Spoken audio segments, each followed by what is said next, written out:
मुसीबत ਤਾਂ ਮਰਦਾ ਦੇ ਪੈਂਦੀ ਰਹਿੰਦੀ ਐ ਦਵੀ ਨਾ ਤੂੰ ਦੁਨੀਆ ਸਵਾਦ ਲੈਂਦੀ ਐ ਨਾਲੇ ਚਿਹਰੇ ਰਸਤੇ ਤੇ ਤੂੰ ਤੁਰਿਆ ਇੱਥੇ ਬਦਨਾਮੀ ਹਾਈ ਰੇਟ ਮਿਲੂੰਗੀ ਨਿਤ ਕੰਟਰੋਵਰਸੀ ਕ੍ਰੀਏਟ ਮਿਲੂੰਗੀ ਧਰਮਾਂ ਦੇ ਨਾਮ ਤੇ ਡਿਬੇਟ ਮਿਲੂੰਗੀ सच बोलेगा ता मिलूँ 295 जे करेगा तरक्की पुता हेट मिलूंगी। तो राम राम सभी को। आज की वीडियो में बात करेंगे सिद्धू मूसेवाला भाई के बारे में। सिद्धू मूसेवाला जो आज हमारे बीच नहीं है, पर हमारे बीच ना रहते हुए भी वह हर एक भारतीय के दिल में जिंदा है, क्योंकि कहते हैं ना लेजेंड्स कभी मरते नहीं हैं। और सिद्धू मूसेवाला भी एक ऐसे ही सिंगर और राइटर थे। सिद्धू मूसेवाला जिनका जन्म पंजाब के मनसा ज़िले के मूसा गांव में 11 जून 1993 में हुआ था। उनका वास्तविक नाम शुभदीप सिंह सिद्धू था। उनकी माता का नाम चरण कौर और उनके पिता का नाम बलकौर सिंह था। वह एक अमेजिंग राइटर और एक सिंगर थे। उनका हर एक गाना एक ना एक सत्य घटना पर आधारित था। वह अपने गानों में एक लेख नहीं लिखते थे, वह लाइफ की हकीकत सामने रिप्रेजेंट करते थे। वे लोगों के बीच जो मुसीबतें हैं उन्हें अपने गानों के द्वारा देश विदेश में पहुंचाते थे। हर एक बंदे नूं अपने अंदरों ये फीलिंग होनी चाहिए भी मैं राजा, मैं मेरी जिंदगी जो मर्जी चाहूँ मैं कर। सिद्धू मूसेवाला 6 क्लास से ही हिप हॉप संगीत गाने लगे थे। वह कॉलेज और स्कूल में अपने गानों को गाते रहते थे, क्योंकि उनकी दिलचस्पी गानों में ही थी। वह अपनी पढ़ाई पर कम ध्यान देते थे और अपने गानों पर ज़्यादा ध्यान देते थे, क्योंकि उन्हें शौक़ था एक अमेजिंग सिंगर बनने का, और उनका शौक़ वास्तव में पूरा भी हुआ। उनके जीवन की शुरुआत लाइसेंस गाने से हुई थी, और उसी गाने से उनकी ज़िंदगी में एक नया मोड़ आ गया था। वे बॉलीवुड सॉन्ग नहीं सुनते थे, वे हिप हॉप संगीत सुनते थे, और कक्षा 6 से ही वह हिप हॉप संगीत गाने भी लगे थे। स्कूली शिक्षा ख़त्म करने के बाद उन्होंने कॉलेज में दाखिला लिया और उन्होंने इलेक्ट्रिकल इंजीनियरिंग से डिग्री प्राप्त की। लेकिन कॉलेज की लाइफ में भी वे अपने गानों को नहीं भूलते थे। जहाँ भी टाइम मिलता था अपने गानों को गाना स्टार्ट कर देते थे और लोगों का मनोरंजन करते रहते थे। अपनी कॉलेज की पढ़ाई पूरी करने के बाद उन्होंने तय किया कि मुझे म्यूजिकल इंडस्ट्री में ही जाना चाहिए।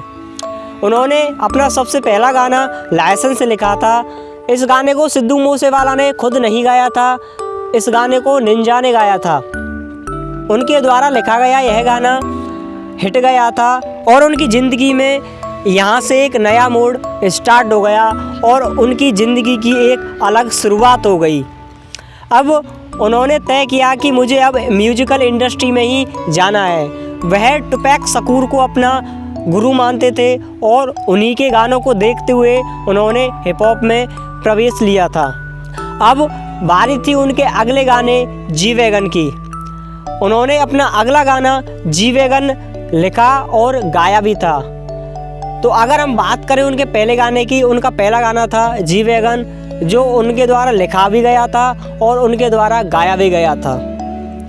लेकिन ज़िंदगी अभी भी उसी हाल में चल रही थी जिस हाल में पहले चल रही थी। उनकी ज़िंदगी में खास बदलाव नहीं आया था। अब इससे वह मायूस हो गए थे, लेकिन कभी भी हार नहीं माननी चाहिए। उन्होंने भी हार नहीं मानी और अपना अगला गाना सो हाई लिखा था। उनका अगला गाना सो हाई इतना हिट गया था कि वह रातों रात वायरल हो गया था और सिद्धू मूसेवाला की एक अलग ही पहचान बन गई थी। सो हाई गाना जो आपने बहुत बार सुना भी होगा। सिद्धू मूसेवाला के हर फैंस ने यह गाना कम से कम 10 से 20 बार ज़रूर सुना होगा, और सिद्धू मूसेवाला के गानों को सुनते हुए कोई थकावट भी नहीं होती है। मन करता है गानों को सुनते रहें। वह एक स्वप्रसिद्ध संगीतकार बन गए थे मात्र एक गाने की बदौलत, और उनकी ज़िंदगी का एक नया अध्याय स्टार्ट हो चुका था। तो उनका सो हाई गाने की कुछ लाइनें मैं आपको बता रहा हूँ। हो दुखी तिक्की पूरी ठोक ठोक रखदा, डेंजर ते जानलेवा शौक रखदा, दूरी फुट दी बना के मंडीर खांदी, दब विच भर के गलौक रखदा, हो खून नू दलेरी रहंदी पंप कर दी, लो राइडर सड़के उत्ते जंप कर दी, अलड़ा दे सीने ठाड़ दिया। तो ये थी सो हाई गाने की कुछ लाइन से जो मैंने आपको सुनाई है। वह अपने गानों को अपनी लाइफ से ही जोड़कर सुनाते थे। सिद्धू मूसेवाला भाई को इस गाने की वजह से 2017 में सर्वश्रेष्ठ गीतकार के अवार्ड से भी सम्मानित किया गया था।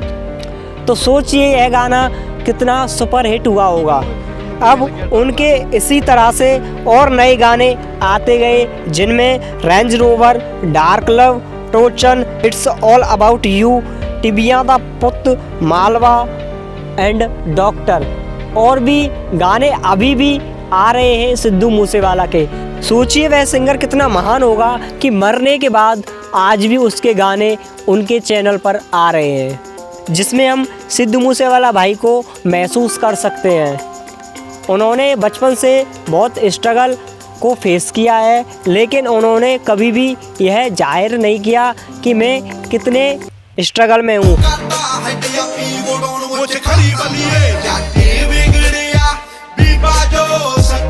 लेकिन कहते हैं ना, जब कभी भी कोई भी व्यक्ति आगे बढ़ता है, बुलंदियों को हासिल करता है, तो उनके हजारों लाखों दुश्मन बन जाते हैं। और यही सिद्धू मूसेवाला भाई के साथ भी हुआ था। 2022 को सिद्धू मूसेवाला भाई पर 6 लोगों ने ताबड़तोड़ फायरिंग की थी, जिसमें 30 राउंड फायर किए गए थे और वहीं पर सिद्धू मूसेवाला की मृत्यु हो गई थी।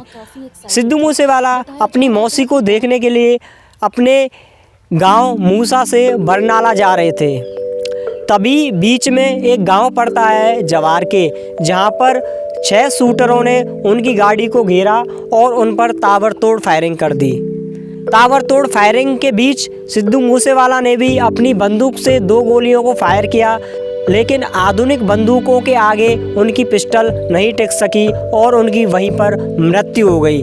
लेकिन आज भी उनके गाने हमारे बीच आते रहते हैं। सिद्धू मूसेवाला भाई की मृत्यु के पीछे एक व्यक्ति का हाथ था, जिसका नाम था विक्की मिड्डू खेड़ा, जिसकी 7 अगस्त 2021 को कुछ लोगों ने हत्या कर दी थी और उसका जिम्मा सिद्धू मूसेवाला के सर पर आ गया था। जब विक्की मिड्डू खेड़ा के शूटरों को पकड़ा गया था, तो उन्होंने बताया था कि इसको मरवाने के पीछे सगनप्रीत का हाथ है। सगनप्रीत सिद्धू मूसेवाला का एक अच्छा मित्र भी था, क्योंकि सगनप्रीत ने सिद्धू मूसेवाला के कई शो अरेंज भी कराए थे। विक्की मिड्डू खेड़ा लॉरेंस बिश्नोई का एक करीबी था, कह सकते हैं दोस्त भी था। तो लॉरेंस बिश्नोई को तो आप जानते ही होंगे। लॉरेंस बिश्नोई भारत का एक फेमस गैंगस्टर है, जो आज भी जेल में बंद है, लेकिन जेल में रहते हुए भी वह अपने दुश्मनों को चेतावनी देता रहता है और उनको मौत के घाट उतारता रहता है। लेकिन सिद्धू मूसेवाला कभी भी लॉरेंस बिश्नोई का दुश्मन नहीं था। जब लॉरेंस बिश्नोई को यह पता चला था कि सगनप्रीत और सिद्धू मूसेवाला दोनों आपस में एक दोस्त की तरह या कह लो भाई की तरह रहते हैं और सिद्धू मूसेवाला के कुछ शोज को सगनप्रीत ने अरेंज भी कराया है, तो हो सकता है कि सगनप्रीत और सिद्धू मूसेवाला ने ही हमारे भाई विक्की मिड्डू खेड़ा को मरवाया हो। लॉरेंस बिश्नोई सगनप्रीत को अब ढूंढने लगा था।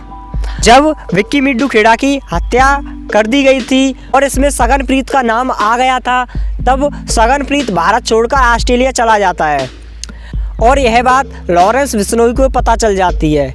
लॉरेंस बिश्नोई सोचता है कि भारत से ऑस्ट्रेलिया जाने में ज़रूर सिद्धू मूसेवाला ने ही उसकी सहायता की है। तो वह लॉरेंस बिश्नोई सिद्धू मूसेवाला को मरवाने के लिए एक प्लान बनाता है और 29 मई 2022 को सिद्धू मूसेवाला की हत्या कर दी जाती है। जिन लोगों ने सिद्धू मूसेवाला की हत्या की थी उनमें थे प्रियव्रत फौजी, कशिश, अंकित शेरशाह, जो दिल्ली पुलिस ने पकड़ लिए थे। उसके बाद थे जगरूप सिंह रूपा और मनप्रीत सिंह, जिनका पुलिस ने एनकाउंटर कर दिया था। और छठा था दीपक मुंडी, जो शूट आउट किया गया था, जिसे पकड़ा गया था।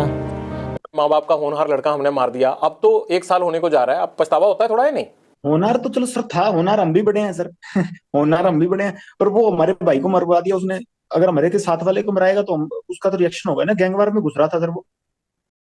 लेकिन आज भी सिद्धू मूसेवाला हमारे दिलों में, हर एक फैंस के दिलों में आज भी जिंदा है, और उन्हें हम कभी भी मृत घोषित नहीं मानते हैं, क्योंकि मरने के बाद भी आज भी उनके गाने हमारे बीच आते रहते हैं। तो अगर आपको यह वीडियो अच्छी लगी हो तो कमेंट में ज़रूर लेजेंड्स नेवर डाई कमेंट में लिखकर ज़रूर जाएं, और चैनल को भी सब्सक्राइब कर लें, क्योंकि हम आपके बीच ऐसी वीडियो लाते रहते हैं। तो नमस्ते, राम राम, जय श्री कृष्णा।